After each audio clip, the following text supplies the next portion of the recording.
Muy buenas tardes, un gusto a todos los participantes, un honor tenerlos aquí invitados a nuestro seminario. Primeramente, queremos decir que este seminario se llama como tal Libros Electrónicos y la Gestión de Derechos Digitales. Lo vamos a presentar como un reto actual para las bibliotecas. Mi nombre es Luis Enrique Lescano Borrego y soy bibliotecario del Centro de Documentación Regional Juan Bautista Vázquez. Este seminario escogimos esta temática principalmente porque en la situación que estamos viviendo actualmente, o sea, nos hemos tenido que enfrentar a un entorno virtual en la que muchas bibliotecas no estaban preparados para enfrentar este tipo de gestión que es a nivel más electrónico, es a través de la web, prácticamente no tenemos ningún tipo de interacción así presencial con el usuario, todo se hace a través de Internet. Y realmente trajimos o traemos acá todo lo que son un conjunto de temáticas para abordar lo que es un libro electrónico, todo lo que lo compone. Aquí tenemos el índice como tal de las temáticas que vamos a tratar. Vemos que está el libro electrónico, las características que tienen que tener los libros electrónicos. Vamos a hablar de un lector de libros electrónicos que sería Calibre, es un muy buen gestor para libros electrónicos. Vamos a hablar de la digitalización también de libros. Vamos a hablar de los sitios donde podemos encontrar libros electrónicos. Además de esto, tenemos en una segunda parte de lo que son la gestión de derechos de autor como tal. Vamos a hablar también de la legislación ecuatoriana, de las características de los derechos de autor digital y vamos a especificar dos tipos de derechos de autor digital, que serían los DRM duros y los DRM sociales. Bueno, ahora vamos a empezar a ver este conjunto de temáticas, vamos a abordar cada una y también quiero comentarles cómo será la dinámica. La dinámica de este evento va a ser de carácter expositivo hasta dentro de una hora, 40 minutos, aproximadamente una hora 40 minutos, que dura mi exposición. Al final de la exposición, les rogamos a los asistentes que levanten la mano de manera virtual para nosotros proceder a poder activarle el micrófono para que puedan intervenir.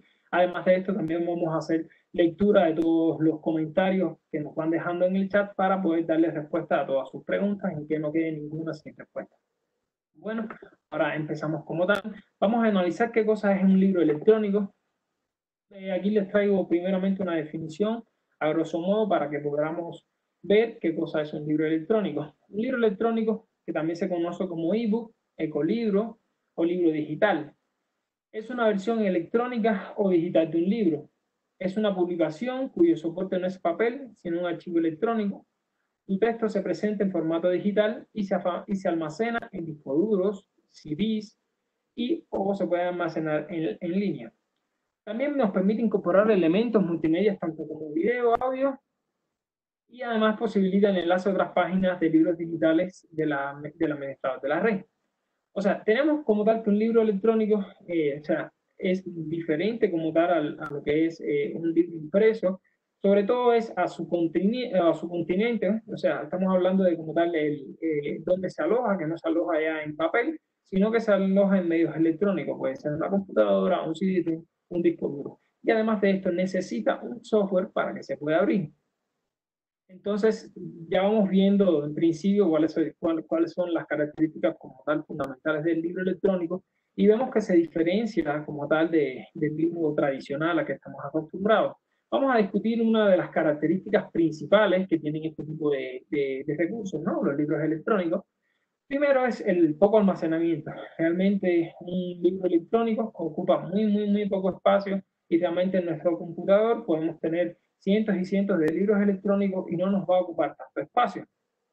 Por lo tanto, o sea, eso es una característica muy buena y favorece como tal el desarrollo y la implementación de los libros digitales en la biblioteca, dado que se pueden tener inmensas colecciones digitalizadas y realmente ocupan un espacio relativamente corto y en el tiempo actual las bibliotecas en muchos países han tomado la decisión de digitalizar todos sus acervos y entonces dar sus acervos solamente en formato digital y así utilizan plenamente todo el espacio que ocupaba anteriormente las estanterías y entonces también ocupamos como tal toda la biblioteca que sea para los usuarios y realmente lo único que tenemos son nuestros libros digitales.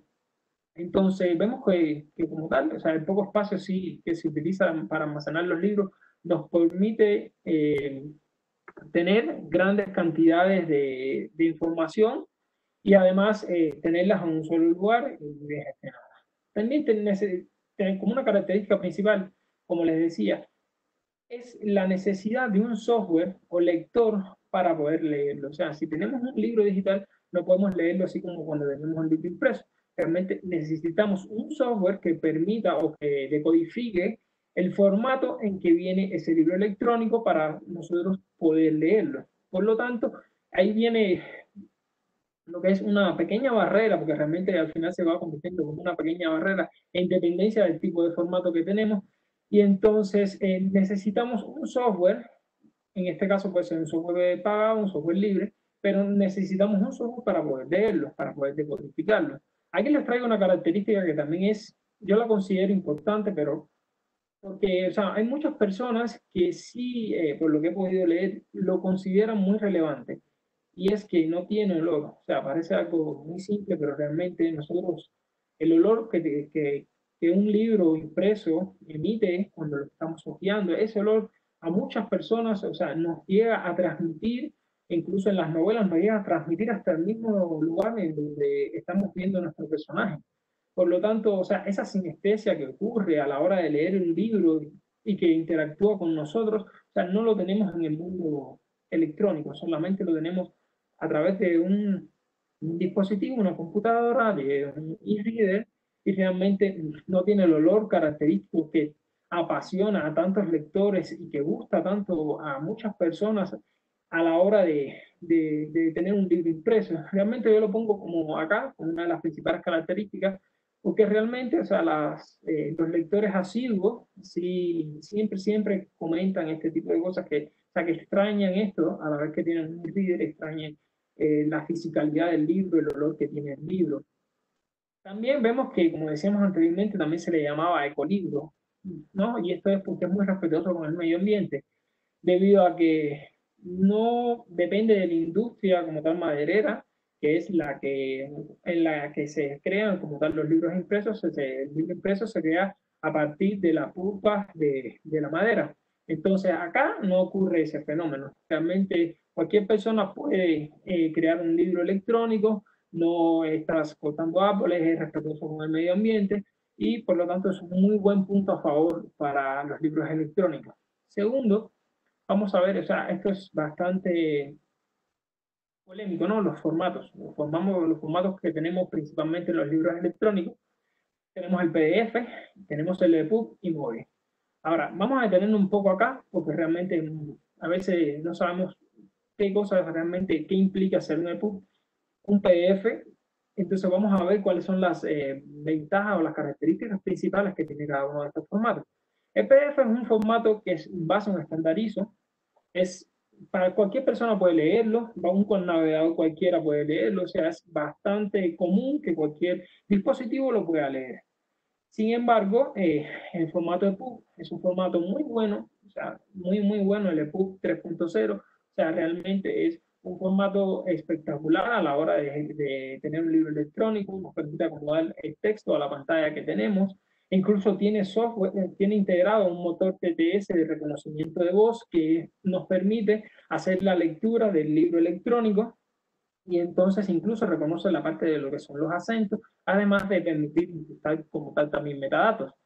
Entonces, el PDF es muy sencillo, muy ligero, lo utilizamos mucho. Sin embargo, el EPUB, o sea, sí necesita muchas veces software más específico para poder leerlo, pero realmente las virtudes que va a tener un EPUB como tal, este tipo de formato, son mucho mayores que la de un PDF. Incluso a la hora de gestionar lo que son los archivos multimedia dentro del formato EPUB es mucho más sencillo que hacerlo a través de un PDF.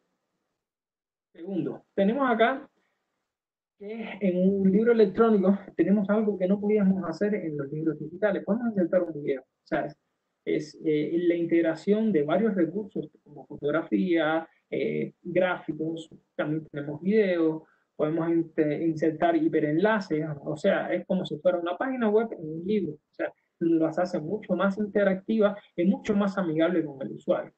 Y segundo, acá que, o sea, esto que nos vamos a tener a detener al final, ¿no? Que serían los préstamos. ¿Cómo realizar un préstamo en un libro electrónico?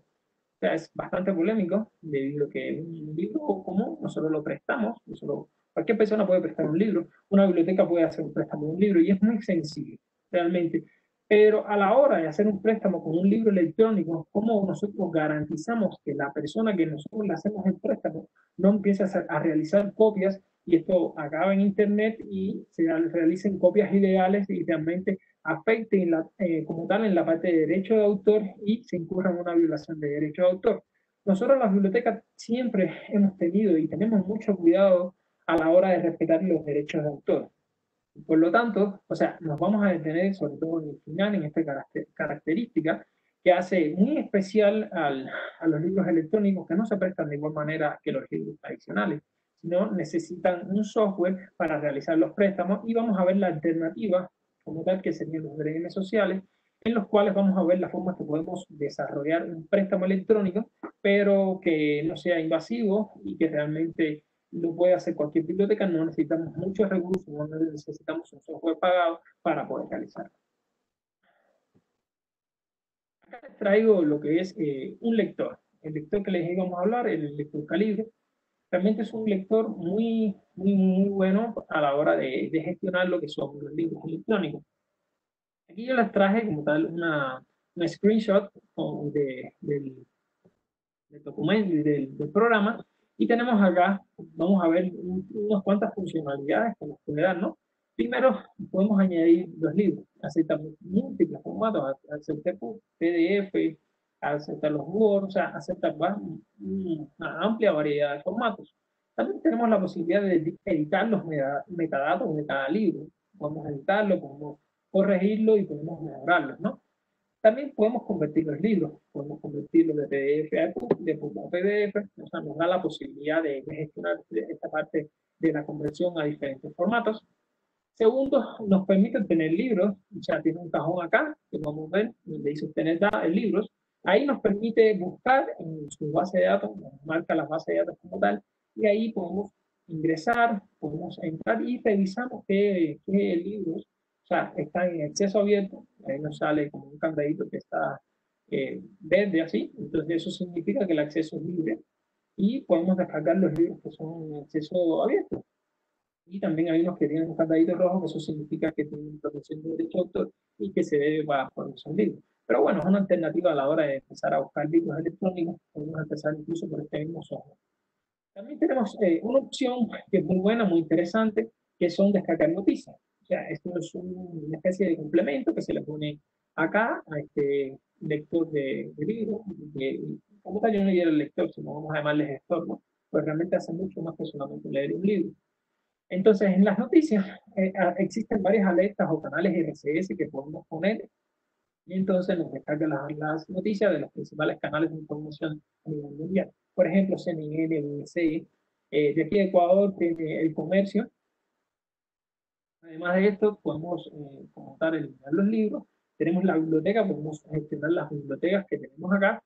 Podemos escoger el medio de almacenamiento. Y aquí tenemos una opción que es bastante interesante y muy buena, que es conectar o compartir. Nosotros podemos gestionar o crear una base de datos acá y realmente podemos hacer un nexo y conectar, o sea, hacer como una puerta de enlace para que varias personas o otras de nuestros mismos usuarios se conecten hacia nuestra biblioteca y entonces puedan leer todos los libros que nosotros tenemos acá. O sea, es una buena alternativa para estos últimos tiempos en los cuales es bastante complicado empezar a realizar este tipo de préstamos electrónicos y si tenemos la posibilidad de utilizar este tipo de software, deberíamos utilizarlo. Como vemos acá, aquí tenemos varios libros, nos muestra una bastante interactivo, bastante sencillo para el usuario, ¿no? Agrupar por títulos, autor, por fecha, por el tipo de formato. Además de esto, vemos que también tienen etiquetas relacionadas con cada uno de los libros. Cuando le damos un clic, por ejemplo, este estaba seleccionado, nos sale esto, nos sale la portada, nos sale el formato que es, nos sale el autor y un breve resumen. Realmente yo lo recomiendo mucho, es un software que es gratuito, todos lo podemos instalar y nos permite gestionar nuestros libros electrónicos, crear nuestras propias bibliotecas y realmente nos permite organizar la información mucho mejor. Ahora voy a hablar también de lo que es la digitalización de libros. producto que muchas veces tenemos el libro, pero lo migramos como tal del físico al electrónico, del libro físico, lo escaneamos y lo guardamos como tal en nuestro repositorio y ahí lo tenemos disponible, ¿no? Entonces, en el primero de estos seminarios, muchas personas nos preguntaron que cómo digitalizábamos los libros, qué software utilizábamos. Yo les traigo un software que es bastante sencillo, es un software libre, es incluso de código abierto también, y entonces nos permite varias opciones. Para mí es bastante interesante, muy sencillo, muy sencillo, pero sí que nos permite hacer muchas cosas. Acá el libro se llama como tal NAP S2, que significa Not Another PDF Software. O no es otro software como tal de PDF. Sin embargo, o sea, nos da características únicas que realmente a mí me han gustado mucho. Nos da la opción primero es compatible con muchos escáneres y realmente, o sea, pocos escáneres dan problemas. Aquí vemos que tiene los controladores VIA y T-Wine, o sea, son controladores que son muy extendidos como tal en los escáneres. Nos permite escanear documentos, o sea, hoja por hoja, pero nos las va poniendo acá, o sea, en esta pantalla que nosotros tenemos, se va escaneando y nos va subiendo de una en una, y nosotros tenemos, no sé, un ejemplo, 10 hojas subidas acá, ya las estamos escaneando, realmente las ordenamos en el orden que nosotros queremos. Acá, incluso vemos acá que podemos recortar la imagen, hacerle varios tratamientos a la imagen, aquí en esa imagen, aquí nosotros recortamos la imagen, la podemos dar vuelta o subirla de posiciones, ¿no? También tiene lo que son los perfiles. Vamos a tener varios perfiles a la hora que vamos a digitalizar, si queremos digitalizar. Por ejemplo, mi recomendación es que siempre digitalicemos en 300 dpi, 300 dpi de profundidad. El producto que estos son una de las recomendaciones que utiliza como tal el Instituto Norteamericano Smithsonian, y realmente es muy bueno seguir estas recomendaciones, ¿no?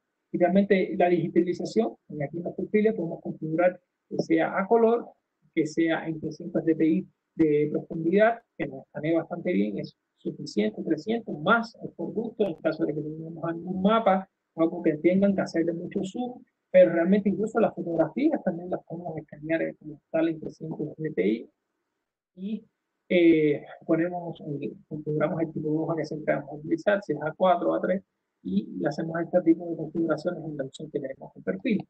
Y tenemos una opción que es muy interesante, que sería reconocimiento óptico de caracteres, o OCR. O sea, este reconocimiento lo que hace como nosotros lo que estamos escaneando muchas veces, se hace por el formato de foto, realmente muchas veces no podemos señalar el texto. Nosotros con este tipo de herramientas que tenemos acá, se lo vamos a poner, se mueve un poquito, pero nos reconoce todos los caracteres y nos da como si fueran, ya podemos incluso resaltar ese tipo de cosas que no se puede hacer normalmente porque a veces es escaneado y lo guarda como tal como una imagen. Aquí de esta manera ya podemos hacer que se pueda subrayar, que se puedan hacer anotaciones y tal. Y realmente es bastante útil, ¿no? También podemos, lo que es guardar en PDF, dice guardar, o las podemos guardar las imágenes por separado. Nos guarda, esto es muy importante, no nos va a guardar cada una de las páginas en PDF. Nosotros podemos escanear 10, nos va a salir 10 páginas, le damos guardar, y entonces nos guarda todo en PDF. O sea, nos hace un solo documento. Entonces, para mí sí es bastante útil porque muchas veces tenemos que estar escaneando una hoja por hoja y después compilar y hacerlo. Y realmente de esta manera podemos escanear y realmente al final de lo que tengamos que queremos guardar en PDF y ya nos pasa todo. Eso es lo que quería como tal, presentar. Eso realmente a mí es muy útil. Espero haber dado respuesta a muchas preguntas que me hicieron en este primer seminario y enseñarles acá que realmente esto es un software libre, que realmente incluso, como les decía, está todo abierto, se pueden hacer modificaciones a su fuente y al que sepan programar pueden hacer incluso un poquito más de cosas, ¿no? Pero para nosotros, bibliotecarios, es bastante sencillo, bastante fácil de utilizar y, como digo, o sea, es libre, no necesitamos comprar licencia ni nada por el estilo, es bastante sencillo, interactivo y también corre en casi todos los ordenadores, tiene muy pocos requisitos, no necesita de grandes prestaciones en un computador para poder ejecutarlo. Ahora que ya tenemos como tal un background de qué son los libros electrónicos, comprenden qué características tienen, o sea, en qué los podemos leer, y también como habíamos visto en el proceso de digitalización del libro, qué tipo de software podríamos utilizar. Entonces, les traje acá una muestra, porque también me lo preguntaron mucho antes cuando en el formulario de inscripción que teníamos en este seminario, me preguntaron mucho esto. Me preguntaron qué sitios de ebooks podemos consultar. Yo les traigo tres, traigo cuatro. Dos son de pago, que los tiene suscrito en nuestra universidad, y dos, uno tiene una versión gratuita y una versión de prueba.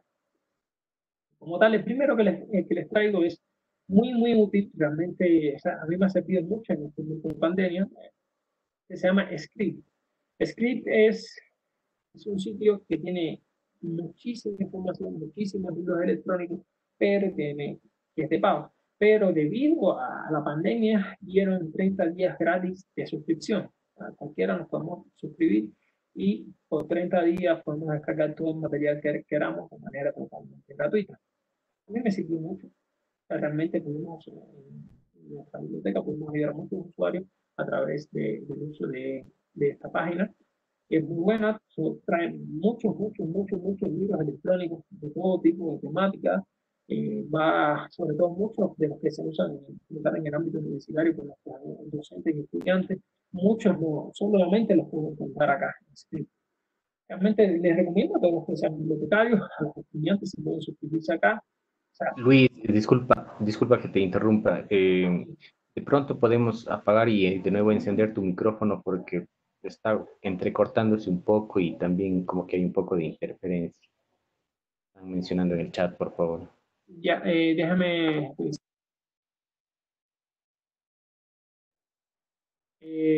voy a hablar un poco más despacio entonces, a ver si cualquier problema vos va a decir Richard, si tiene este tipo de inconvenientes, Mejorando la... está mejorando, ¿no? Entonces, les recomiendo, como tal, el sitio que es Steve, muy bueno, excelente. Podemos, por favor, todos los que somos bibliotecarios, docentes, podemos consultarlo. 30 días nos están dando gratis y también podemos hacer este tipo de suscripción, ¿no? En caso que deseemos, que me parece que es una suscripción anual de $8 con algo por el estilo, ¿no? También tenemos un sitio que este sí es totalmente gratuito. Muchos bibliotecarios imagino que lo conozcan, que se llama como tal Academia. Academia tiene más de 129 millones de académicos inscritos como tal y han puesto a nuestra disposición más de 25 millones de artículos. O sea, es un sitio que está en constante crecimiento, tiene muchos artículos científicos, tiene también libros electrónicos, pero predominan muchas veces lo que son los artículos científicos, pero es una muy buena base de datos, tiene bastantes libros electrónicos y podríamos verlos perfectamente. Nosotros podemos ingresar acá y empezar a revisar a ver si tiene material que nos hace falta, ya sea para los docentes, para los bibliotecarios, para los estudiantes. Y voy a mencionar dos bases de datos, que las tenemos como tal en nuestra Universidad de Cuenca, pero son bases de datos pagadas. Tienen muchos libros electrónicos, de los más caros de los libros electrónicos. Yo recomiendo a todo el personal de la Universidad de Cuenca, que sean estudiantes, docentes, investigadores, que lo consulten. Sí, sería eBook Central y Stringer Link. Sea, son dos bases de datos muy buenas. No solamente tienen libros electrónicos, pero además tienen también publicación científica y tal, pero son de las que nosotros tenemos las que más libros electrónicos poseen. O sea, lo que es Book Central trae muchos libros de lo que son las áreas de las ciencias sociales y Springer Link como tal tiene muchos de las ingenierías, tiene mucha información, muchos libros electrónicos sobre ingeniería y realmente, o sea, si todos los usuarios de nuestra biblioteca o todos los usuarios consultáramos más este tipo de base de datos que tenemos pagadas, que son muy útiles, podríamos dar incluso mejores clases, podríamos hacer muchas cosas, pero sí te recomiendo a todas las personas, a todos los docentes, investigadores y estudiantes de la Universidad de Cuenca, también los empleados, que si tienen alguna duda, siempre consulten este tipo de recursos que nosotros tenemos, que son recursos pagados y son muy buenas bases de datos. También quiero decir, o sea, que se puede acceder desde la casa, como tal, las bases de datos. Cualquier duda, cualquier pregunta, nos pueden escribirnos a la biblioteca como tal. Entonces aquí ya les presentamos una serie de sitios pueden leerlo, yo les puse aquí en cada uno en academia, si tiene la dirección, de todas maneras yo les voy a compartir a todos esta presentación y pueden revisarlo. Y aquí tengo el link directo para que puedan ir a la fase de datos digitales de la Universidad de Cuenca, en caso de que sean parte de nuestra comunidad universitaria. Ahora vamos a hablar de la cuestión como tal que nos ha traído acá, que nos ha traído el día de hoy, que sería la gestión de derechos de autor digital. Primero, vamos a dar una breve, vamos a rememorar qué cosa es, sobre todo el derecho de autor acá en Ecuador. Vamos a tratar el derecho de autor solamente a nivel internacional con el Tratado de Marrakech, pero de aquí a Ecuador vamos a hablar del Código Ingenio. Cada país tiene este tipo de regulaciones. Solamente les recomiendo a los bibliotecarios que busquemos el uso de este término, que viene como tal de la legislación como tal de Estados Unidos, y es el uso justo. El uso justo, esto es un término legal, que como les digo, nace de la parte anglosajona del derecho, y se introduce, por ejemplo, en Ecuador, en la que se introduce en 2016 esta figura legal como tal. Tenemos dos artículos que nos interesan mucho a los bibliotecarios. Tenemos el artículo 211, que nos dice 5 consideraciones que va a tener un juez a la hora de determinar la naturaleza de si se usa con fines justos una obra para poder hacerle reproducciones, ¿no? Entonces tenemos que, debemos ver que en el uso justo se analizan cinco cuestiones, que serían los objetivos y la naturaleza del uso. Muchas veces si lo usamos para fines académicos, si lo usamos con fines de educación, con fines de investigación, sin ánimos de lucro, entonces sí un juez puede calificar que le estamos dando un uso justo a esa obra. Importante, aquí se analiza obra por obra, o sea, no se analiza un conjunto de obras. Entonces, se analiza también la naturaleza de la obra. Por ejemplo, si es literatura que es indispensable para la universidad, para la hora de sus clases, sí incluiría acá dentro de esto, y si podríamos digitalizarlo para dárselo a nuestros usuarios. También viene que la cantidad y la importancia de la parte usada en relación con la obra en su conjunto, en ese caso. O sea, si escaneamos el documento en su totalidad o si escaneamos diferentes partes. Muchas veces aquí lo que vemos que muchas editoriales hacen, ¿no? Es que a veces nos permiten descargar gratuitos, pero una cantidad de páginas determinadas. Por ejemplo, podemos descargar 3 capítulos del libro, podemos prestarle a nuestros usuarios 3 capítulos del libro. Como cuarto, tenemos el efecto del uso en el valor del mercado actual y potencial de la obra. Esto lo que nos quiere decir es que si de alguna manera nosotros eliminamos parte de ese mercado potencial al que va a dirigir esa obra y afectamos de manera económica cuando lo empezamos a difundir al editor como tal del libro o a su autor por su defecto. También tenemos como un punto quinto, sería el goce y ejercicio efectivo de otros derechos fundamentales. Aquí en la legislación ecuatoriana, este quinto punto nos da un margen de entrada. O sea, como parte de nuestros derechos fundamentales, el derecho a la educación, entonces aquí nos abre una pequeña ventana para nosotros poder digitalizar los libros y hacer préstamos de libros electrónicos hacia nuestros usuarios. Realmente nos está diciendo acá la Constitución. Si se usa para el goce y ejercicio efectivo de otros derechos fundamentales. Uno de los derechos fundamentales es la educación. Nosotros, con fines educacionales y sin cobrar por esto, nosotros sí podemos entregarlo como tal a nuestros usuarios. Y ahora quiero analizar el artículo 212 muy brevemente, porque toca de manera especial lo que son archivos y bibliotecas. Entonces, en este artículo, el artículo 212, lo que determina en su apartado punto 9, fíjense qué es lo que dice, ¿no? O sea, aquí vamos a analizar esto de acá, dice que la reproducción electrónica y comunicación pública de obras de su colección, en este caso bibliotecas de archivos, para ser consultadas de manera gratuita y simultáneamente por un número razonable de usuarios, solo en terminales de la red respectiva de la institución o para usuarios de esa institución bajo su control en condiciones que garantizan que no se puedan hacer copias electrónicas de esta reproducción. ¿Qué nos está diciendo? Nos está diciendo que todo nuestro acervo documental nosotros lo podemos digitalizar y podemos dárselo gratis a nuestros usuarios, pero no podemos hacerlo de manera libre, o sea, tiene que ser un entorno controlado con un usuario, con una contraseña, y que los usuarios no se puedan, como tal, hacer las copias. Ahora vamos a ver cómo nosotros podemos evitar que tengamos un usuario, descargue un documento y no pueda hacer de esa copia o hacer de un préstamo, o hacer copias ilegales de esos documentos que nosotros vemos. Entonces eso nosotros lo vamos a analizar como tal en los DRM, que es lo que vamos a ver a continuación, ¿no? También tenemos el Tratado de Marrakech, que muchas veces es mal interpretado, ¿no? Realmente es a nivel internacional, todos los países, muchos países están suscritos, y realmente es para el beneficio de las personas que son ciegas o que tienen una discapacidad visual para poder acceder al texto impreso. O sea, nosotros deberíamos garantizar a través de la digitalización de nuestros acervos el acceso a las personas que tienen algún tipo de discapacidad visual y que no pueden ver el libro impreso. Nosotros deberíamos digitalizarlo, utilizar un software para que les lea el documento y de esa manera ellos pueden acceder como tal a la información. Realmente para eso, y solamente en eso, exclusivamente es que el Tratado de Marrakech nos faculta a nosotros como bibliotecarios a digitalizar nuestros acervos.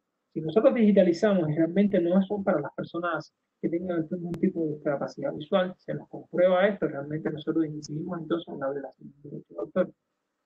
Entonces, aquí vemos de manera bastante breve qué cosa es el uso justo. Realmente es una pequeña ventana que nos permite a nosotros digitalizar libros y realizar préstamos, siempre que controlemos el ambiente, siempre que sean libros que tenemos en la biblioteca y que podamos controlar que no sean copias ilegales, ¿no?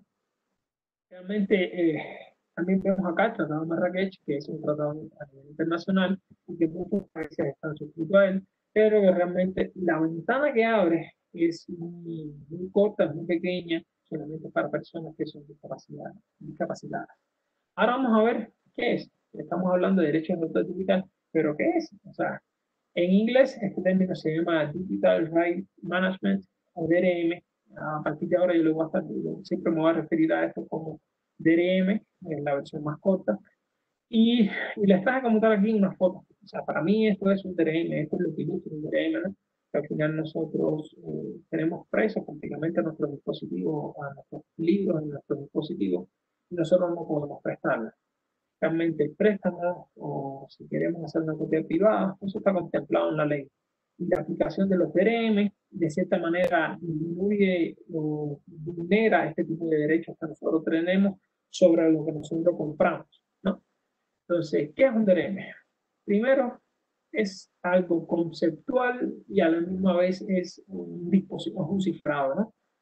Primero, tenemos una protección para los libros electrónicos y los otros contenidos que vinculan a un libro comprado a una cuenta específica. O sea, es una protección que se le hace a un libro y que se vincula posteriormente cuando se compra a la cuenta de una persona para que puedan leerlo, ¿no?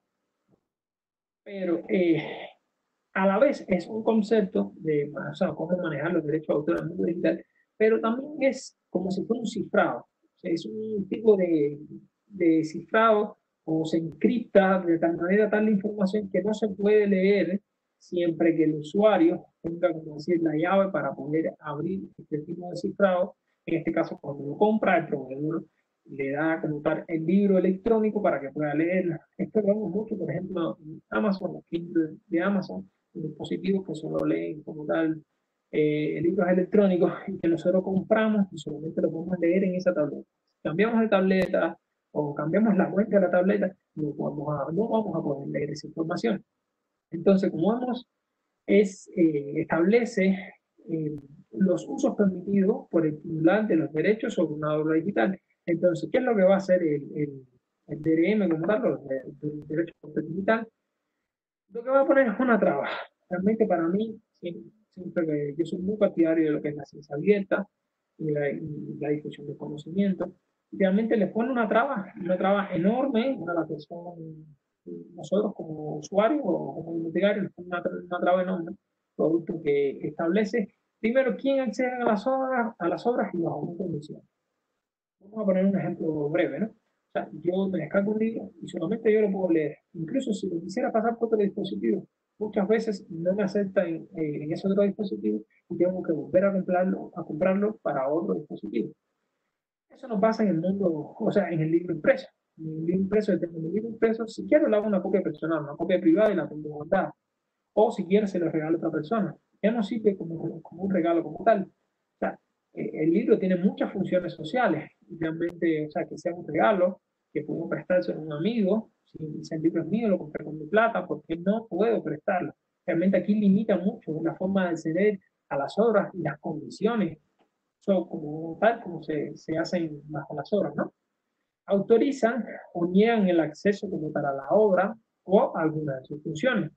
Como decíamos, o sea, nos deja acceder o no a la obra o partes de la obra. A veces se pueden vender incluso por capítulos un libro, puedes comprar determinados capítulos. También establece las condiciones de acceso, en las va a establecer como tal el proveedor de la obra. Muchas veces no es el autor, muchas veces son las editoriales que son las que pueden suscribir este tipo de DRM, que realmente, o sea, como es algo que es un cifrado, no lo vamos a encontrar en acceso abierto. O sea, todos son pagados.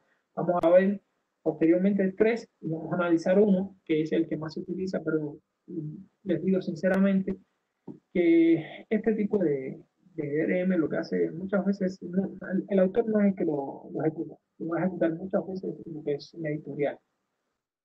También va a reducir de manera drástica la proliferación de copias ilegales, pero bueno, o sea, eso es algo que es cierto y no es cierto. Si nosotros queremos quitar un DRM o darle un libro a Amazon la protección, es sencillo. Entramos a Google y buscamos cómo quitar la protección. Y muchas veces, en varias ocasiones, yo pude intentar eliminar el cifrado a través de esos programas. Y es bastante fácil. O sea, que nosotros hagamos o pongamos este tipo de trabas, muchas veces incentiva más a las personas a, a como craquearlo, o sea, craquear el sistema y poder descifrar el código. Y entonces, o sea, realmente que reduzca mucho la proliferación de copias ilegales no es tan cierto, realmente no es tan cierto, ¿no? Porque, como les digo, muchas veces esto lo que incentiva es una industria de la piratería, que realmente lo que hace es desarrollarse a la par que se desarrolla el software. O sea, los sistemas de cifrado van desarrollando y los crackers o las personas que se dedican a romper este tipo de código cifrado también avanzan, es una guerra constante, ¿no? Y realmente, por mi propia experiencia, eso lo he visto mucho que ha pasado en la parte de los videojuegos, en la parte de los libros también, o sea, las personas que están del otro lado, que están tratando de craquear los documentos, muchas veces llevan la iniciativa, muchas veces ganan la batalla. O sea, muchas veces he visto, he escuchado también las noticias que las editoriales contratan como tal ese grupo de hackers o crackers, como quieran decir, para que hagan el sistema de cifrado. O sea, es algo que es bastante complejo, pero realmente quitar un DRM sí es posible. También vemos que facilita disponer a tiempo real estadísticas de acceso y uso de un archivo digital, ayudando a determinar el valor de este. O sea, como tenemos un acceso y una gestión tan controlada de todos nuestros recursos, nos permite llevar estadísticas fantásticas de cómo lee, o sea, cuántas personas compran un libro, cuántas no compran un libro, qué libro es el más vendido, cuál es el libro más leído. O sea, podemos determinar múltiples estadísticas a la hora de definir este tipo de software. Pero como les digo, realmente este tipo de software son bastante caros y no están acceso abierto. Vamos a ver los dos tipos de DRM que podemos ver, ¿no? Yo me voy a centrar mucho en los sociales. Vamos a ver también cuáles son los clásicos o los duros, que son este tipo que ponen este tipo de restricciones. Son muy pasivos con el libro. Entonces, vemos que el DRM duro se caracterizan por una rigidez en el cifrado y unas restricciones de acceso físico y uso al archivo muy estricto. O sea, se basan como tal en un cifrado y a través de ese cifrado que le van a poner a los libros electrónicos van a restringir el acceso a los mismos. A nivel de usuario, estas limitaciones se van a traducir en condicionar el uso del dispositivo de lectura. O sea, vamos a tener que tener un dispositivo de lectura específico. Por ejemplo, yo compro un libro en Amazon Kindle, ¿sabes? Ahí yo quisiera pasarlo a otra cuenta, no puedo, solamente puedo leerlo ahí. O sea, ahí solamente puedo leer. no como el libro. O sea, el libro yo no lo quiero llevar para aquí, prestarlo, hacer cualquier cosa, lo puedo hacer. Pero realmente aquí condiciona el uso del dispositivo que tú tienes porque siempre se vincula a una cuenta en específico. También tiene lo que es la realización de registros. Muchas veces vas a tener que registrarte y crearte una cuenta en esos lugares para poder comprar y que te den el libro electrónico. También la ejecución de validaciones adicionales. Muchas veces en esa cuenta tienes que ejecutar validaciones adicionales a la hora que contratas un libro, ya sea por la compra, ya sea por la misma cuenta. Y realmente esos son trabas y trabas y trabas que realmente al usuario muchas veces lo desilusiona o realmente termina no utilizando este tipo de software, a no ser que tenga como tal una necesidad apremiante para poder de un libro determinado, ¿no? También vemos la imposibilidad de prestar el libro y otros muchos más obstáculos que podemos discutir. Esto al final vamos a discutir si desean qué tipos de inconvenientes deben ustedes con tal este tipo de DRM, ¿no? Yo traje tres, que son los tres principales en el mercado. Todos son pagados. Adobe Digital Editions, que por cierto, esto lo utiliza ebook ProQuest Central, una de las bases de datos que nosotros tenemos contratada en la Universidad de Cuenca. Tenemos Apple CarPlay y Kindle. Kindle es el que utilizamos. Vamos a ver cómo funciona el que utiliza Adobe, que es Adobe Digital Editions. Y vamos a ver lo que es bastante sencillo. Tenemos en este caso, un usuario de acá que desea comprar un libro electrónico, una tienda online, o que en su defecto una biblioteca le va a hacer préstamo, ¿no? Primero tiene que acceder, como vemos acá, a un servidor a través de su usuario con su contraseña, y posteriormente eso en la nube, ¿no? Todo se realiza a través de la nube, se recolecta, entonces él nos envía a través de nuestra cuenta de Adobe Digital Edition, nos da el acceso, nos permite el acceso hacia todos los dispositivos en que nosotros tengamos esa cuenta instalada. O sea, nosotros compramos, pasa por un servidor de tercero, ese servidor de tercero nos devuelve y nos da la opción a nosotros, entonces, de poder leer el libro electrónico. O sea, es un proceso que a veces es rápido, pero realmente es bastante tedioso. Muchas veces uno se descarga el libro y es un archivo largo, o sea, sencillito. Realmente cuando tú lo cargas a tu página, es que ya viene con el cifrado de manera tal, incluso que dentro de una cantidad determinada de días, se te borra. Muchas veces te ponen que lo compraste, pero por 3 meses. Muchas veces que te hicieron un préstamo por 7 días, por 14 días, por 28 días, o te lo hicieron a perpetuidad. Y entonces, a veces, cuando queremos hacer nuevamente el libro, si ya expiró el tiempo por el que nosotros lo compramos, que se puede hacer a veces así, o por el tiempo que hicimos el préstamo, se nos elimina del dispositivo. Porque realmente el dispositivo de nosotros, como les decía, se conecta a esta nube de Adobe y realmente esa nube es la que va gestionando como tal los permisos a través de su programa que es Adobe Digital Edition, que sí es gratuito, pero el uso del software como tal, o sea, el uso de esta nube, que es realmente lo que es la encargada de hacer los préstamos, de cifrar los documentos, todo eso es para. Entonces, ¿qué alternativa tenemos nosotros? Nosotros tenemos una alternativa que serían los redes sociales. No necesitan una activación por parte del consumidor. Los libros pueden leerse en diferentes dispositivos sin ser reenviados y copiados y prestados a otros lectores. Los podemos prestar, los podemos copiar. Pero vamos a ver cómo nosotros podemos limitar esto. Este tipo de DRM no es invasivo en la experiencia de lectura, no es nada, o sea, no te impide como tal a la hora de leer el libro, no te impide nada, ni tampoco establecen restricciones a los dispositivos. Entonces es una forma muy útil, muy poco invasiva para poder hacer préstamos. Nosotros, es una cuestión que todos los bibliotecarios, ¿no? O sea, en este tiempo de pandemias nos ha llevado a la reflexión si yo quisiera digitalizar mis libros o prestárselo digitalmente a unos estudiantes, ¿cómo yo garantizo que eso no cae en internet? ¿Cómo yo garantizo que ese préstamo que nosotros le hacemos no termine, no sé, en internet, que no termine afectando derechos de autor, y al final nos terminen mandando a la universidad, a la biblioteca? ¿Cómo nosotros podemos hacer eso? Entonces, buscando, ¿no? Como yo estuve viendo, y realmente la mejor opción que podemos utilizar son los DRM sociales. Hay 3 formas, incluso más, de hacer DRM social, Y yo voy a hablarle como tal de estas tres. Me gustaron mucho estas tres y también para mí son de las más útiles. Y se ha demostrado que con el uso de estas tres y de las redes sociales en sí, disminuye mucho más el uso de las copias ilegales. O sea, porque no vas a craquear nada, no tienes nada que craquear. Muchas veces, cuando veamos qué cosa es la huella digital, ni el usuario ni cuenta se va a dar de ¿no? Entonces vamos primero a ver qué cosa es una marca de agua. Una marca de agua es bastante sencillo, es cómo funciona en la vida real. Consiste en la adición de una marca de agua al producto digital, que puede ser visible o invisible. Aquí yo tengo una ilustración como tal, ¿no?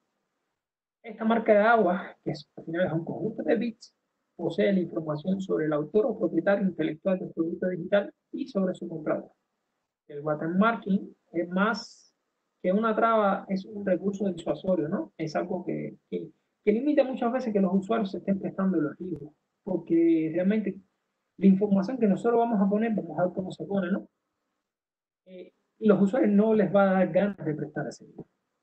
Primero, podemos ver acá que aquí la marca de agua se pone dentro de una ilustración. Esa ilustración se inserta y realmente, si nos fijamos y agrandamos bastante, ¿no?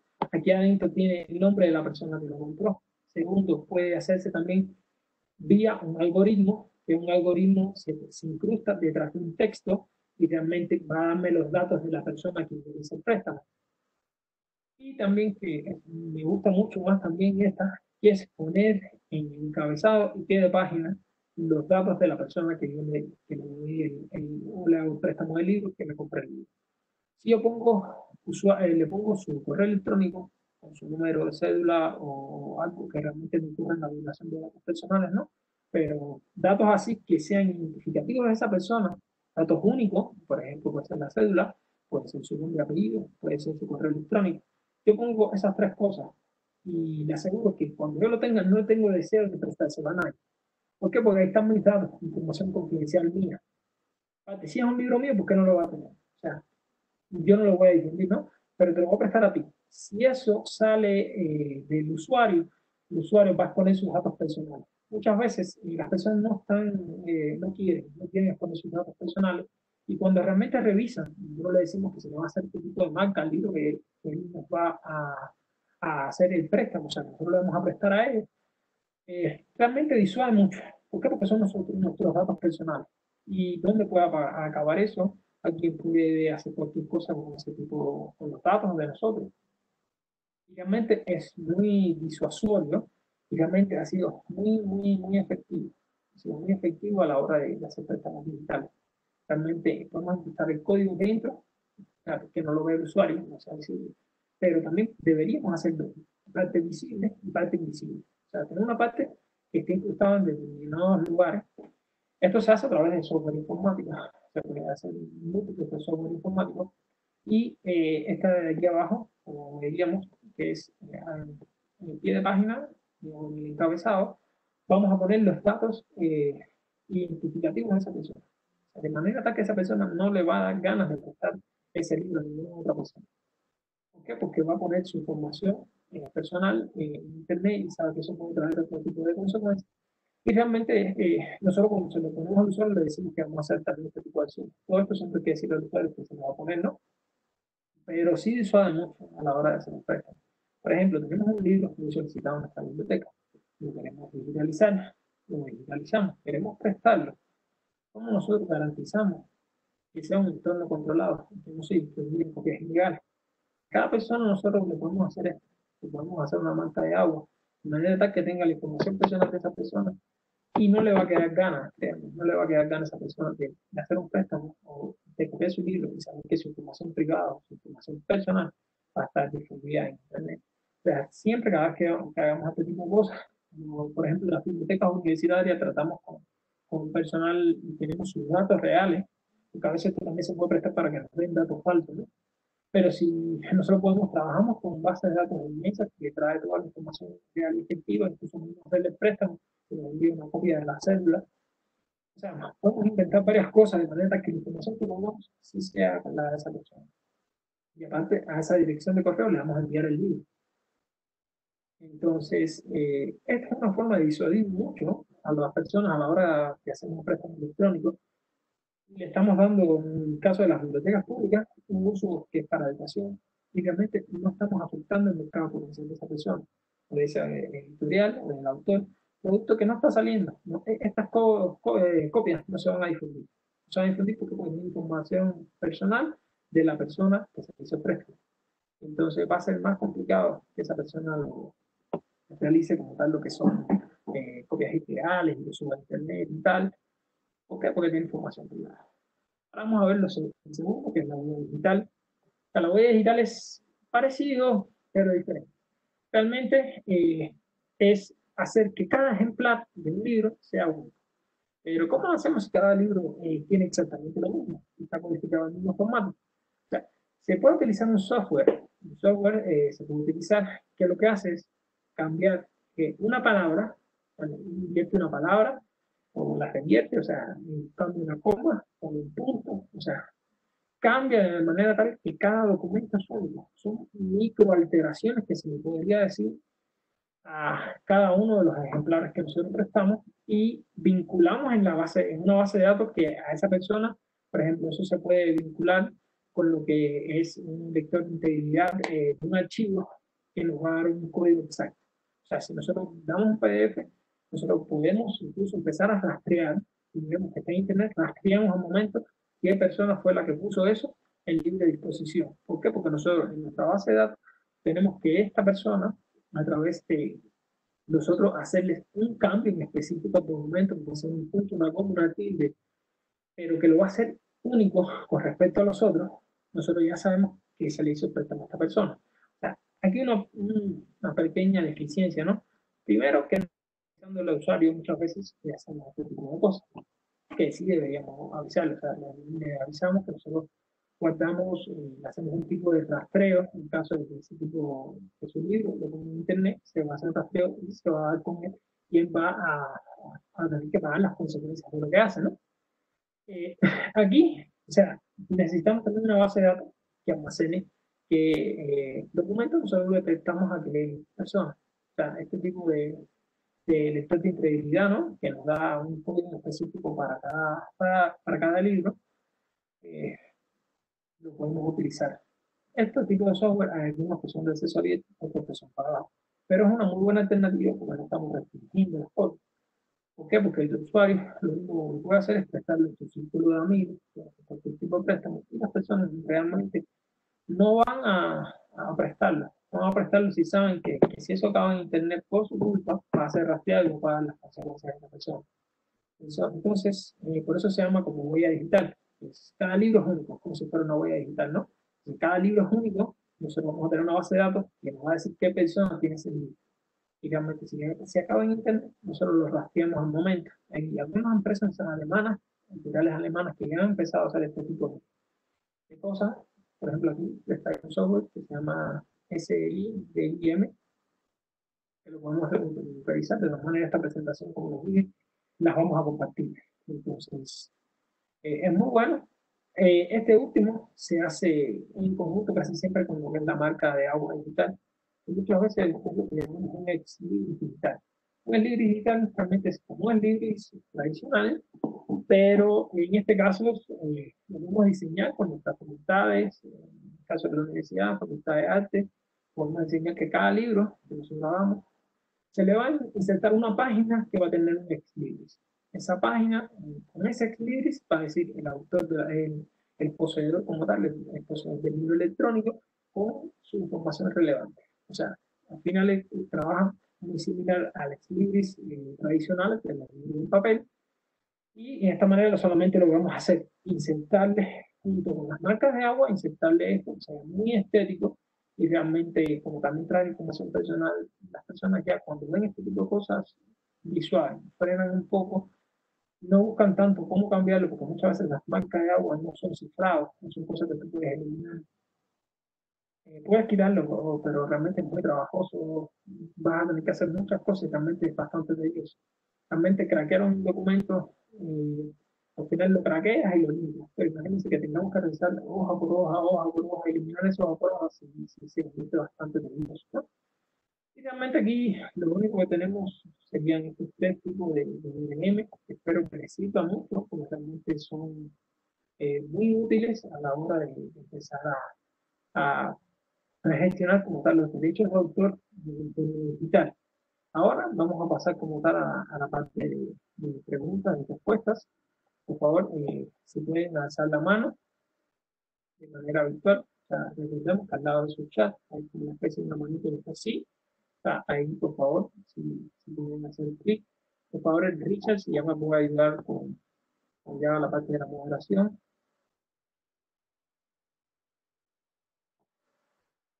Primero, veo que hay una pregunta acá en el chat. Sí, Luis, tenemos algunas preguntas en el chat, por favor. Eh, Comenzamos con la de Script. Hay que ingresar los datos de tarjeta de crédito para acceder a la prueba gratuita de 30 días. Eh, Tiene que revisar porque yo voy a enviarles un link, ¿no? Scribit hace poco liberó lo que era la prueba gratuita, ¿no? Realmente esa suscripción la pueden cancelar en cuanto ustedes quieran, es bastante seguro. Yo lo he hecho y realmente al final anulo, cancelo mi suscripción y no me cobran. Yo lo he utilizado así, pero al principio de esta pandemia ellos dieron un momento, digamos, un momento que fue un periodo de 30 días que incluso sin suscripción, sin poner tus datos, eh, era totalmente gratuito.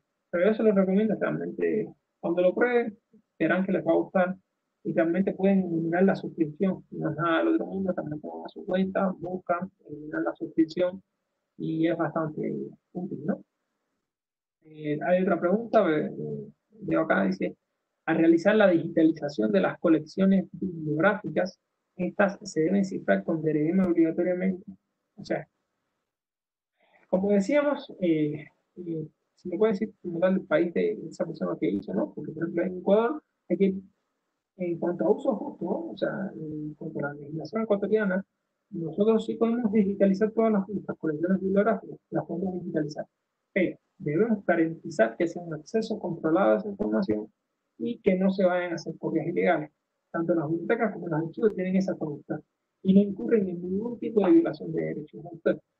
Si podemos utilizar, en este caso, los memes sociales a la hora de realizar los préstamos a las personas que se quieren descargar con el libro, yo sí lo pondría. ¿Por qué? Porque al final, el usuario que nosotros lo vemos, no sabemos para qué vamos a utilizar esa información, no sabemos si son buenas intenciones, son malas intenciones. Lo nuevo, como son los derechos sociales, lo podemos hacer de manera gratuita. Y de manera gratuita podemos entonces eh, poner este tipo de cosas de manera tal que las personas no puedan difundir esta información y porque tiene incluir sus datos personales. Los DRM que son, como decía, los duros son costosos, son bien costosos. Podríamos hacerlo, pero son bien costosos. Si la universidad puede pagar eso, sí, pero realmente yo recomiendo los DRM sociales. Muchas gracias, Luis. Tiene habilitado el micrófono Luis Darip Sánchez, por favor, que intervenga.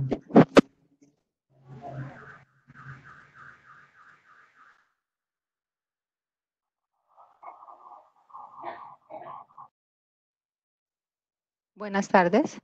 Sí, buenas tardes. Sí, pues la duda mía, creo que pues ahorita también ya la habían realizado, pero creo que es algo complejo, es el tema de la digitalización de las colecciones. Nosotros pues en este momento, pues el tema de la COVID, ¿cierto?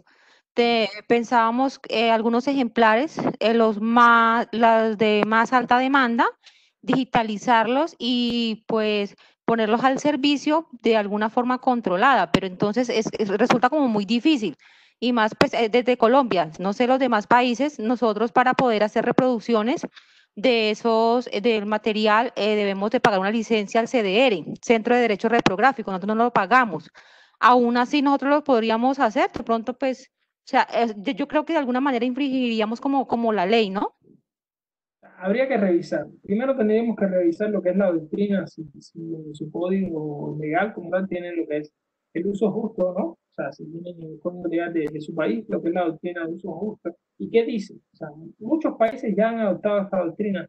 Realmente, o sea, en este caso, muchas veces a la hora de hacer reproducciones sí deberíamos pagar, pero muchas veces como somos instituciones que no tenemos ánimo de lucro, que lo hacemos con fines educativos, muchas veces, si podemos garantizar que podemos controlar como tal la difusión de ese material y que no va a afectar, porque al final lo que hace, quiere garantizar el derecho de autor, es que la persona que es creadora de una obra al final pueda hacer ejercicio de la explotación como tal económica que se le hace a determinado libro.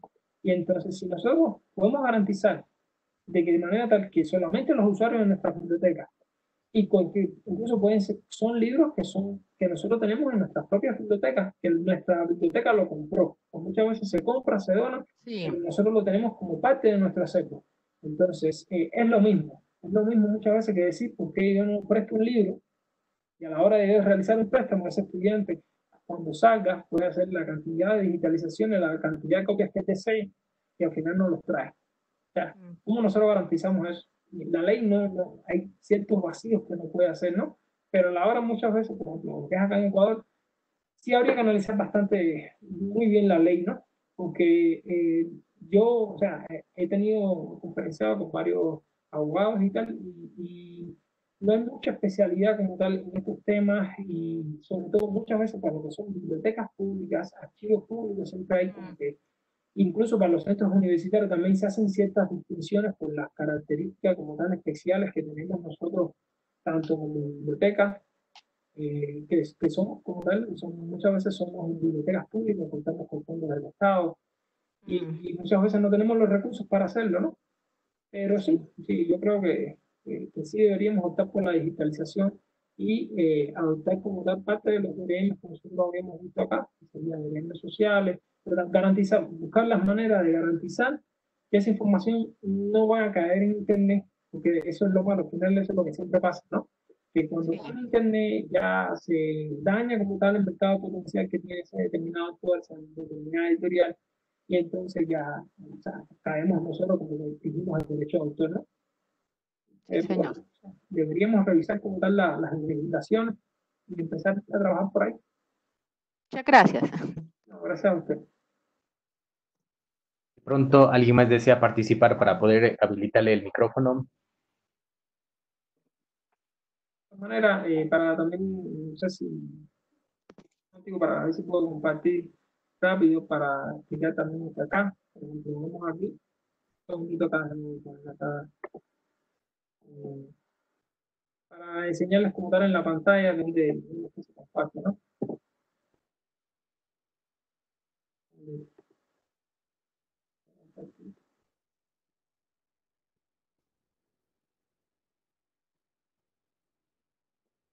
Bueno, ¿pueden verlo?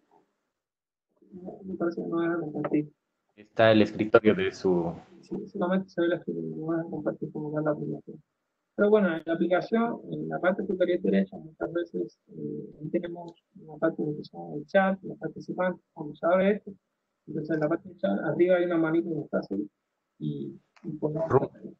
hay una persona que desea hablar, Richard, me parece, se llama Ruth Gaón Palacios.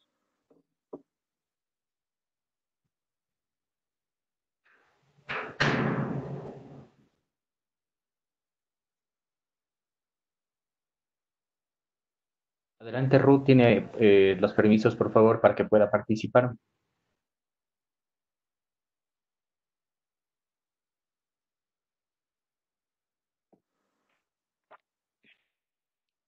Creo que no se me escucha. Sí, sí, se la escucha. Sí, oh, ya, buenas tardes. Ajá. Un gusto, muy interesante la charla. Mi consulta es la siguiente. Yo soy custodia del Archivo Histórico de Cuenca en el Museo Remigio Crespo. Y en este momento yo tengo digitalizados 52 libros de actas de la Fundación de Cuenca. Obviamente son libros históricos y de alto valor, tanto económico como lo más importante histórico de la ciudad. Entonces, nosotros estamos realizando un préstamo solo a investigadores mediante una ficha de consulta. La persona que me consulta actas de cabildo de cierto año, como yo tengo digitalizada, se le envía el archivo por WeTransfer porque es un poco pesado, pero haciendo que la persona cumpla con los requisitos del formulario que tiene antes de que se le envíe la información. Generalmente son investigadores las personas que llevan la información.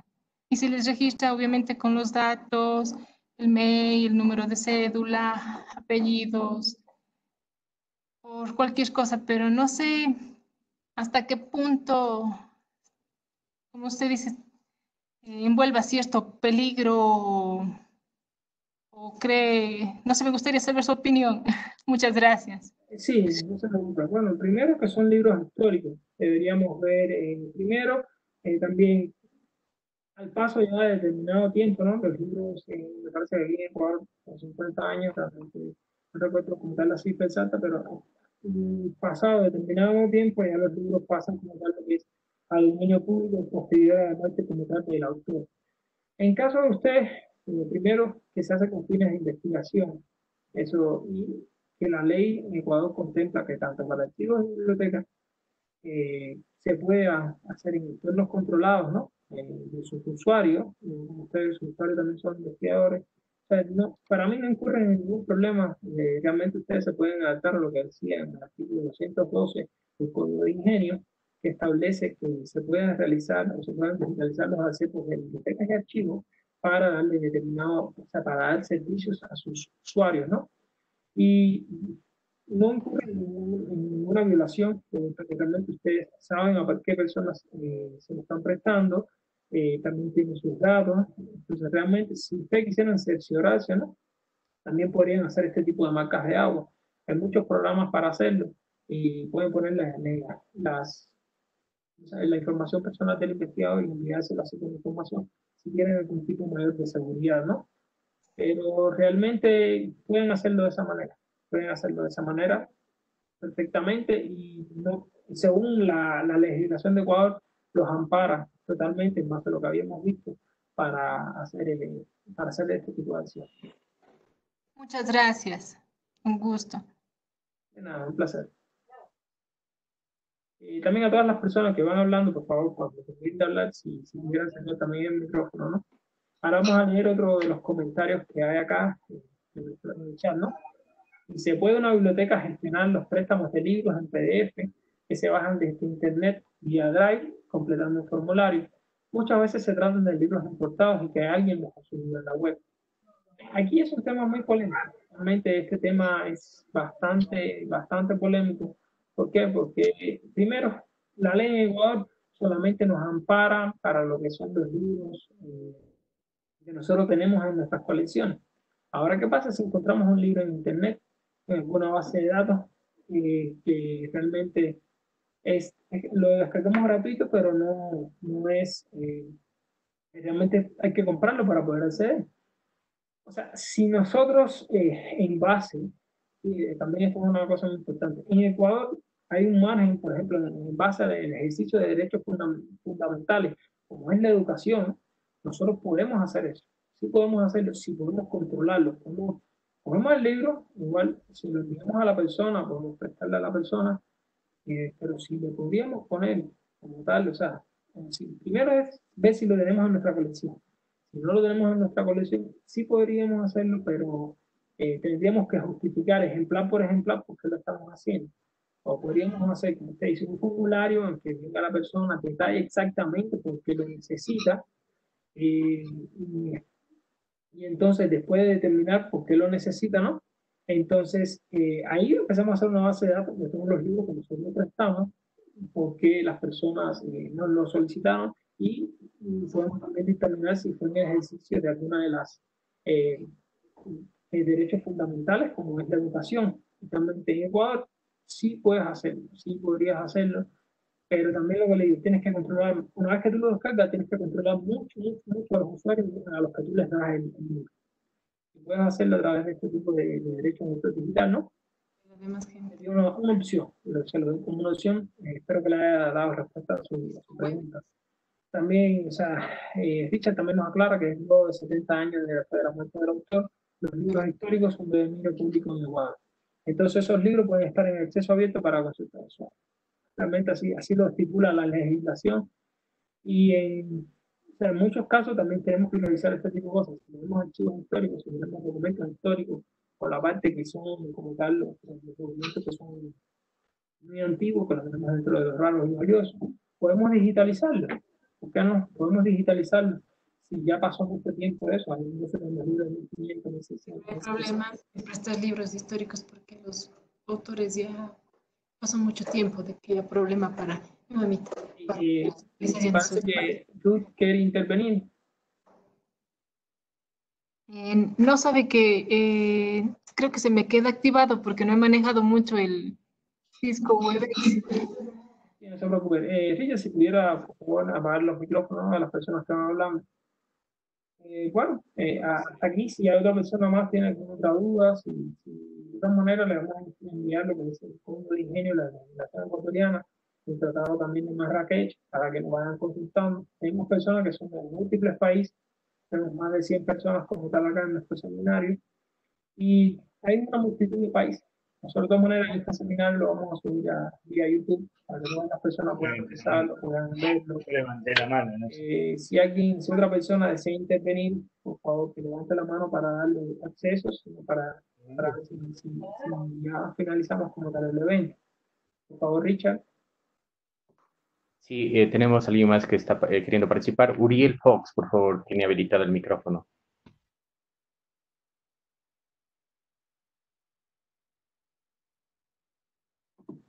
Hola, hola, ¿me escuchan? Sí, buenas tardes. Muy fuerte. Buenas tardes. Saludos de Argentina, espero que estén todos bien de salud. Y les hago mi consulta. ¿A partir de qué plataforma o qué plataforma es la que utilizan ustedes para la gestión de los libros electrónicos? Si tienen el formato de prestar libros puntuales que estén digitalizados o tienen algún tipo de plataforma virtual con algún repositorio, biblioteca, y cómo se gestiona eso. Sí, ¿cómo no? O sea, primero podemos ver varias alternativas. Nosotros podemos gestionarlo, ¿no? Cómo hacer los préstamos. Mira, el COA tiene un sistema que son préstamos interbibliotecarios. Tiene un módulo que es de préstamos interbibliotecarios, un módulo que es de préstamos. Nosotros podemos adaptar ese módulo y entonces a través del sistema COA nosotros adaptamos ese módulo y cada usuario puede solicitar el préstamo de un libro externo, y a través de ese módulo podemos gestionar toda esta parte. Al final, la obra que se digitaliza, como él nos hace de request, nos hace la pregunta por la cual nosotros necesita el libro, aparte va a ir con todas sus credenciales, con todas sus cosas, nosotros incluso el libro digitalizado lo podemos tener en un repositorio y de esa manera enviárselo por correo electrónico, mi transfer o cualquier otra vía que nosotros determinemos, pero ya tenemos ese registro ya quedado creado en COA, y de esta manera se puede también gestionar lo que son los libros electrónicos a través de este tipo de préstamos con el módulo de COA que es Interloan, o sea, el préstamo interbibliotecario. También hay otra forma, como le decía, Scalibre, un software muy útil, pero que nos puede permitir que los conjuntos de libros electrónicos nosotros darles acceso a través de ese mismo, que es como si fuera una especie de repositorio, y darle acceso solamente a los usuarios de nuestra universidad. Podemos hacerlo de esta manera. Ahí ellos pueden consultar todos los libros. Otra forma, sí. Pero desde Calibre, por ejemplo, se puede tener control de quién accede al material. Sí, sí podemos tener control de quién accede al material y podemos revisar. Nosotros como administradores en esa parte podemos revisar. De todas maneras sería bastante interesante tratar de hacer ese ejercicio. Posteriormente puedo ver si le puedo enviar un documento para que vea cómo se puede hacer esto, ¿no? Pero realmente Calibre sí permite este tipo de gestión, ¿no?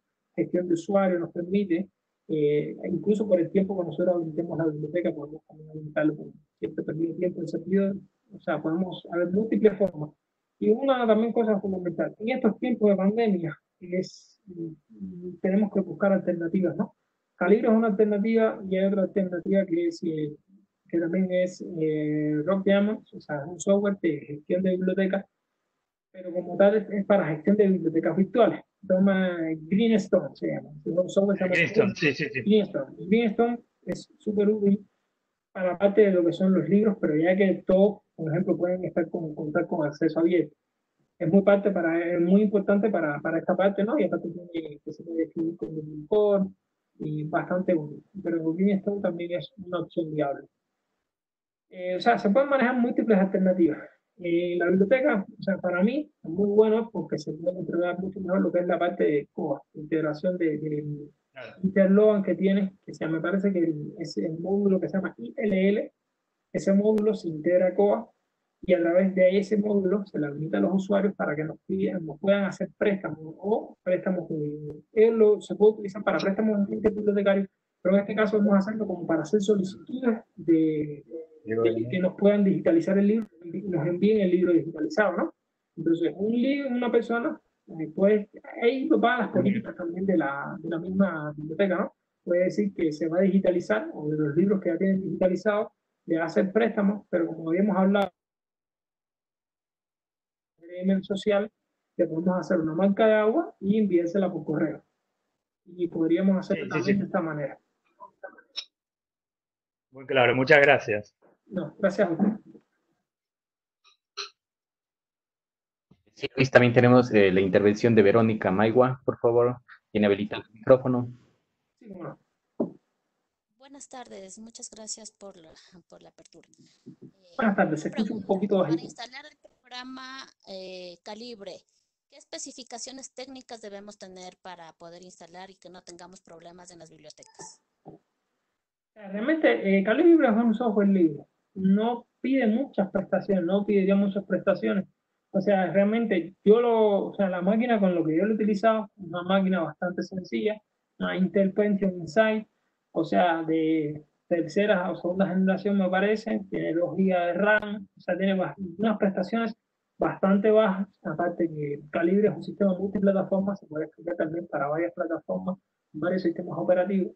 Eso también es importante destacar, si tienes Linux, si tienes Windows, si tienes Mac, o sea, es multiplataforma y es bastante ligerito, es muy ligero, o sea, yo lo he utilizado hasta con procesadores que son 775, o sea, son procesadores bien antiguos y realmente pueden cargar este tipo de software porque realmente no pide mucho a la máquina, no pide mucho recursos, es bastante sencillo y podemos implementarlo. Ahora, la parte que vamos a hacer el servidor, sí recomiendo muchas veces que cuando vamos a hacer servidor sea una máquina potente. O sea, tiene que ser una máquina potente porque realmente si va a tener múltiples usuarios consultando, va a tener múltiples cosas, se va a saturar el ancho de banda, se va a utilizar mucho lo que es la memoria RAM, trabaja ahí demasiado. O sea, donde vamos a montar el servidor, sí tiene que ser una máquina potente, tiene que ser una máquina con prestaciones de servidor. O sea, ahí sí tendríamos que hacer esa salvedad. Como lector, casi cualquier computadora lo puede leer. Gracias. Un placer. Luis, ya para ir terminando, hay una pregunta aquí que dice, ¿qué opinión merece el sitio Archive.org? Archive.org, me parece que ese es el archivo de internet. O sea, ese archivo me parece que lo que hace es, a mí me es muy interesante. Archive.org me parece que es para ver, podemos ver, es como un archivo que se hizo en internet, ¿no? Entonces ahí se almacenan como si fueran páginas, o sea, la estructura de las páginas como fueron en determinado tiempo.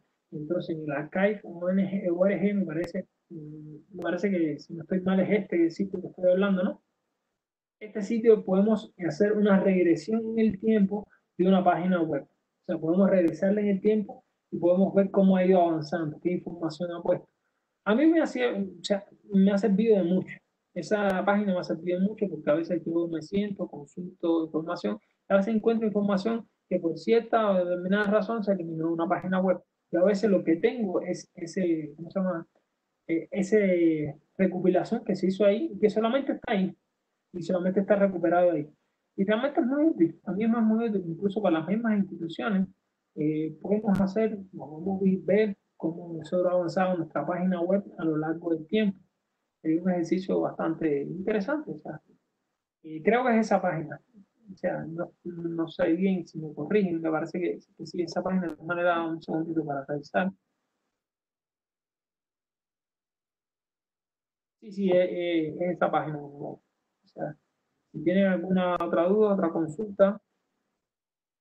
Sí, también nos están preguntando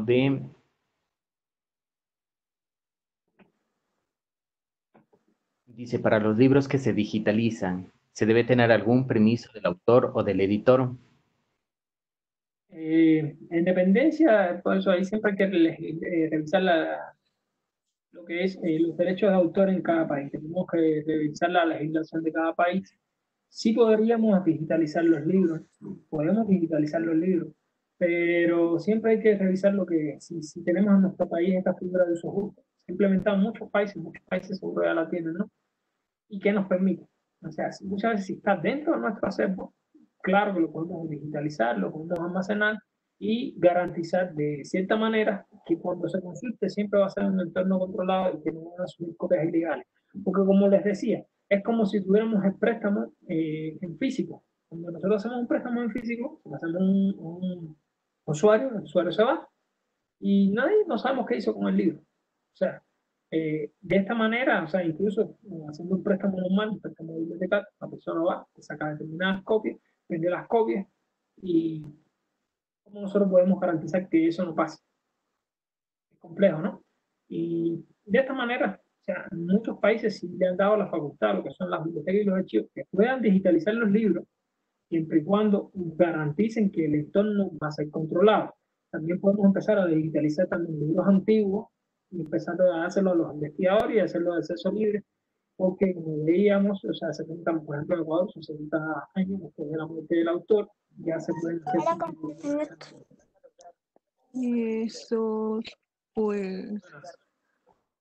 Está hablando Katia Vázquez. Sí, por favor. Katia Vázquez también tiene habilitado el micrófono, quería participar. Hola, buenas tardes, disculpa. Aparte de este calibre ebook, ¿no hay alguna manera de realizar como una plataforma desde cero, un software desde cero donde se pueda hacer un préstamo o algún software libre que podamos usar para hacer esto? Complicado porque la mayoría de, por ejemplo, lo que le decía, Adobe Digital Editions nos permite hacer esto, pero es pagado. Amazon nos permite hacer, pero es pagado. Muchos software son pagados para hacer este tipo de préstamos. Por eso hay que buscar como alternativas. Ahora, yo he revisado y casi todos todo esto. Aquí tienes dos rojos, mira. Ahora me toca, Melias. Fíjate, tiene habilitado el micrófono.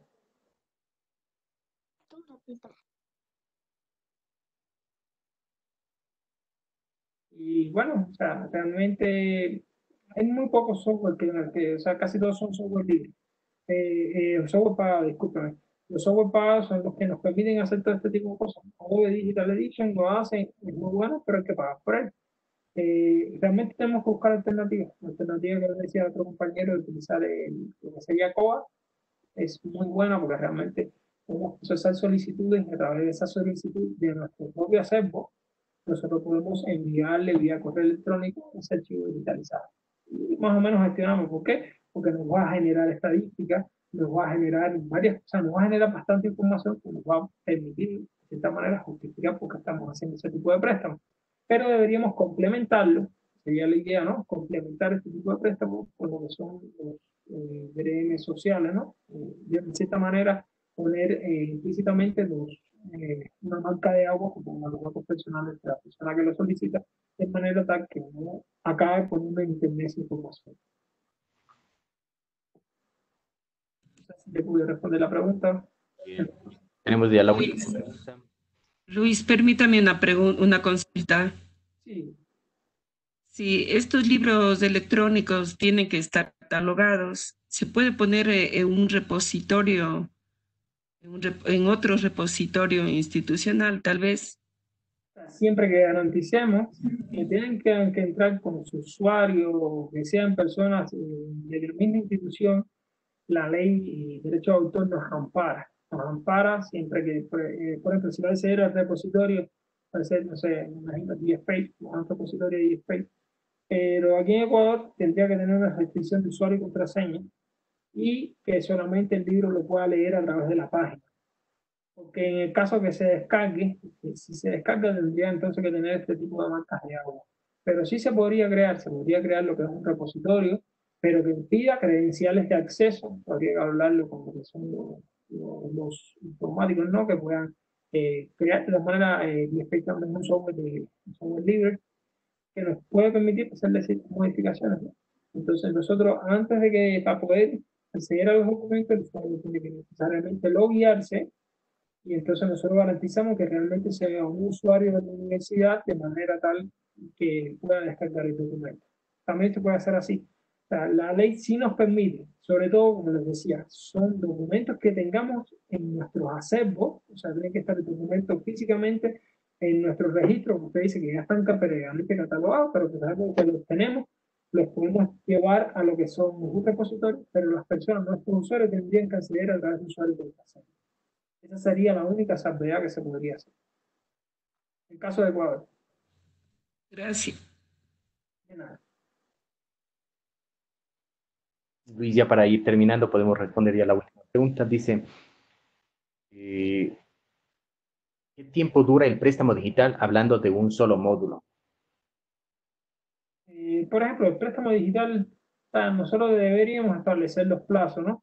Por ejemplo, Adobe Digital Editions te puede dar plazo, por lo que he visto, no funciona lo que es ebook Pro Central, una de las bases de datos que tenemos contratadas en la Universidad de Cuenca, te da plazos de 7, 14 y 28 días. O sea, eso nos dan determinados plazos y después de ese determinado plazo el software se va, ya se nos va el libro. Se nos elimina como tal de nuestro software, nos dice también que ya el software ya venció el préstamo, que por favor lo renovemos. Pagamos y lo renovamos, pero también eso es una de las desventajas de lo que son los DRM, que utilizan aquí, que son los DRM duros, ¿no? Que son formas de gestionar el derecho de autor que son muy rígidas y realmente nos limita mucho, porque realmente si nosotros hicimos un préstamo en una biblioteca pública, a veces tenemos por mucho tiempo el libro, porque nosotros no podemos hacerlo de igual manera con los libros digitales, ¿no? Mi opinión es que lo que deberíamos hacer es determinar plazo o si no utilizar los organismos sociales que han demostrado, dicho sea de paso, que son mucho más efectivos que los organismos, son mucho más efectivos. Y disminuyen, incluso eliminan de manera más efectiva lo que son las copias ilegales. Hay varios estudios, de todas maneras les voy a enviar varios estudios que confirman esto. Listo, Luis. También dice Ruth Núñez, Odilo es una plataforma para préstamos de documentos digitales. Tiene un coste igual que el alma de Exlibris. ¿Qué tan recomendables son? Realmente no he tenido interacción con esa plataforma, realmente, ¿para qué le voy a decir otra cosa? No, le voy a revisar como tal eso y realmente le voy a enviar, darle respuesta a su pregunta. Pero muchos de los que son pagados, o sea, si realmente son pagados, muchos son buenos, muchos son buenísimos. Nosotros, como decía, en la biblioteca de la Universidad de Cuenca tenemos contratado varias bases de datos que son solamente de libros electrónicos y la mayoría utilizan DRM y son muy confiables y muy buenos. Y todos los usuarios de la universidad tienen acceso a ellos. De todas maneras, me comprometo también en revisarle como tal eso de lo que es Exlibris y revisarle y enviarle. También tenemos una pregunta de María de Los Ángeles. Si un país no contiene contemplado el uso justo de la obra, ¿predominará la norma internacional?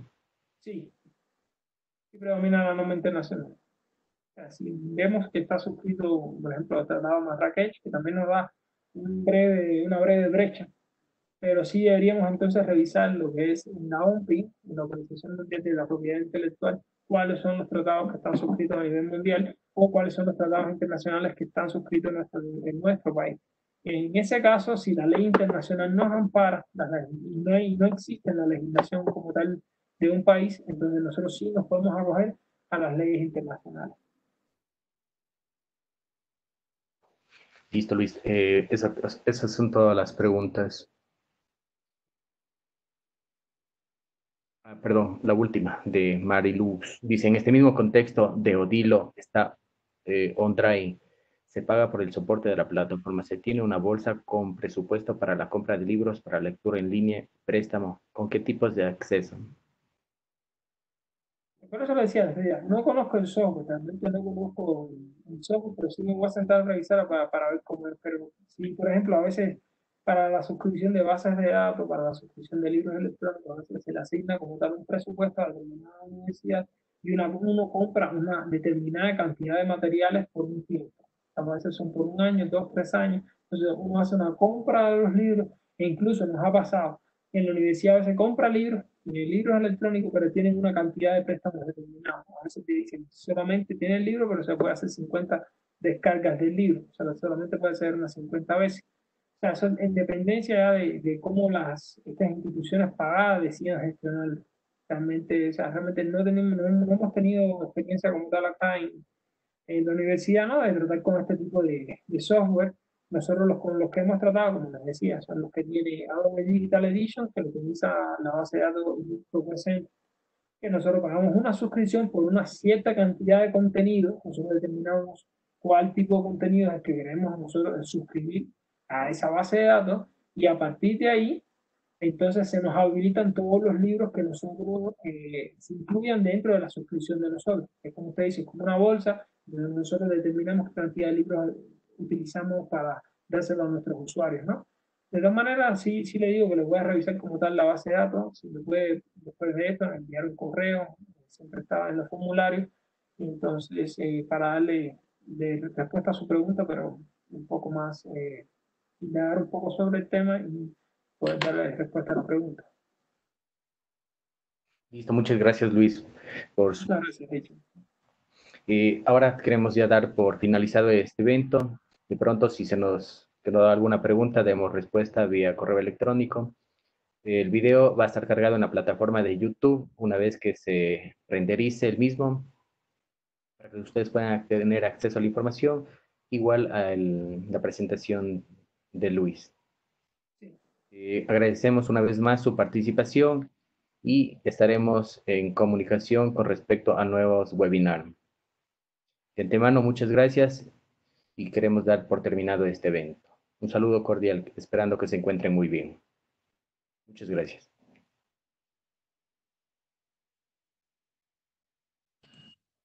Gracias, Luis. Gracias, Richard. Y gracias a todos los participantes. Hasta pronto. Hasta pronto. Hasta pronto, Julita. Muchas gracias a usted y a todos los participantes por estar en estos eventos que siempre estamos realizando.